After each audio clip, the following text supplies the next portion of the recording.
ವಿದ್ಯಾರ್ಥಿಗಳಲ್ಲಿ ಬೇರೆ ಬೇರೆ ಪ್ರತಿಭೆಗಳಿರುತ್ತದೆ. ವಿವಿಧ ಚಟುವಟಿಕೆಗಳಲ್ಲಿ ಆಸಕ್ತಿ ಇರುತ್ತದೆ.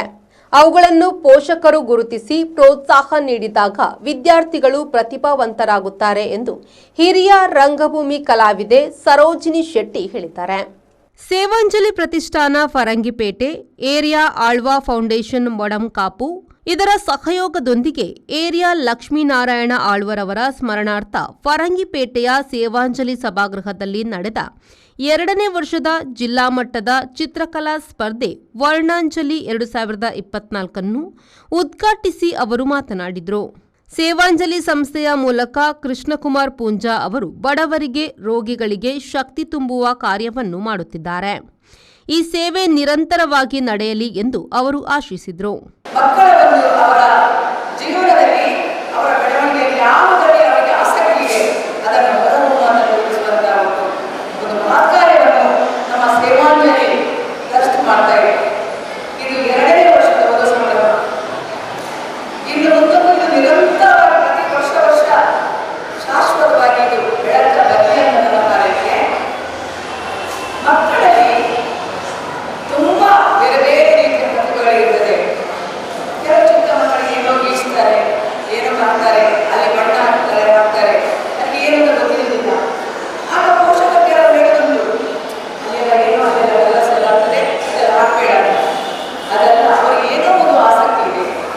ಯಾವ ಕ್ಷೇತ್ರದಲ್ಲಿ ಅವರಿಗೆ ಆಸಕ್ತಿ ಇದೆ, ಪೇಂಟಿಂಗ್ ಇರ್ಬೋದು, ನೃತ್ಯದಲ್ಲಿರ್ಬೋದು, ಸಂಗೀತದಲ್ಲಿರ್ಬೋದು, ರಂಗಭೂಮಿಯಲ್ಲಿರ್ಬೋದು, ಸಿನಿಮಾದಲ್ಲಿರ್ಬೋದು, ಎಷ್ಟೋ ಅವಕಾಶಗಳಿವೆ.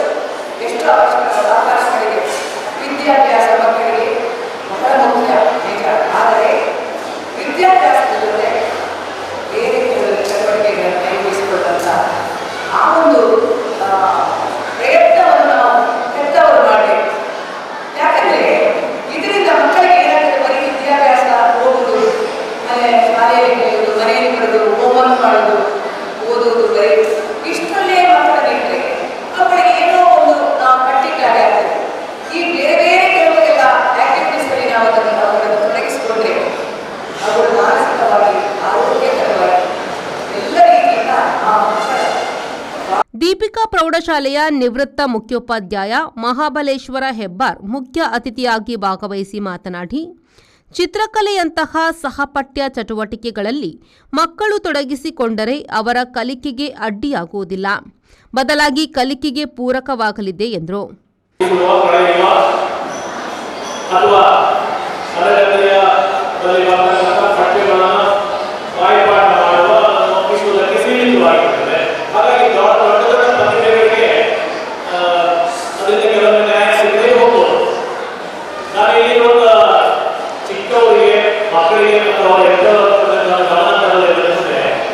ಶಾಲೆಯ ಅಭ್ಯಾಸವನ್ನು ಬಿಟ್ಟು ಚಿತ್ರ ನಡೆಸಬೇಕು ಅನ್ನೋ ನಾನು ಹೇಳ್ತಿರೋಲ್ಲ.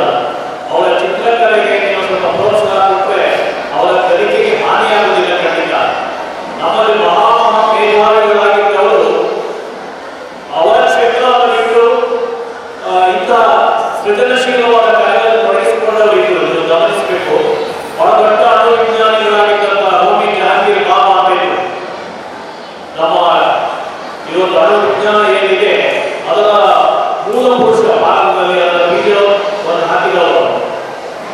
ಅವರು ಮಹಾನ್ ಚಿತ್ರಕಾರರಾಗಿದ್ದರು ಮತ್ತು ಅವರ ಚಿತ್ರಕಲಾ ಪ್ರದರ್ಶನ ಲಂಡನ್ನಲ್ಲಿ ಆಗಿರುತ್ತದೆ. ಭಾರತದಲ್ಲಿ ಮಾತ್ರವಲ್ಲ, ಲಂಡನ್ನಲ್ಲಿ ಬಾಬಾ ಅವರ ಚಿತ್ರಕಲಾ ಪ್ರದರ್ಶನ ಆಗಿರುತ್ತದೆ. ಯಾವ ಮಟ್ಟದ ಕಲಾವಿದರಾಗಿದ್ದರು ಅಂತ ನಾವು ಗ್ರಹಿಸಬಹುದು. ಸೇವಾಂಜಲಿ ಪ್ರತಿಷ್ಠಾನದ ಆಡಳಿತ ಟ್ರಸ್ಟಿ ಕೃಷ್ಣಕುಮಾರ್ ಪೂಂಜಾ ಸ್ವಾಗತಿಸಿ ಪ್ರಾಸ್ತಾವಿಕ ಮಾತುಗಳನ್ನಾಡಿದರು. ಶಿಕ್ಷಕ ದೇವದಾಸ್ ವಂದಿಸಿದರು. ಚಿತ್ರಕಲಾ ಶಿಕ್ಷಕ ಬಾಲಕೃಷ್ಣ ಶೆಟ್ಟಿ ಖಂಡಿಗ ಕಾರ್ಯಕ್ರಮ ನಿರೂಪಿಸಿದರು. ಜಿಲ್ಲೆಯ ವಿವಿಧ ತಾಲೂಕುಗಳಿಂದ ಆಗಮಿಸಿದ 500 ಮಂದಿ ವಿದ್ಯಾರ್ಥಿಗಳು ಸ್ಪರ್ಧೆಯಲ್ಲಿ ಭಾಗವಹಿಸಿದರು. ಸಂದೀಪ್ ಸಾಲ್ಯನ್, ವಿ4 ನ್ಯೂಸ್, ಬಂಟ್ವಾಳ.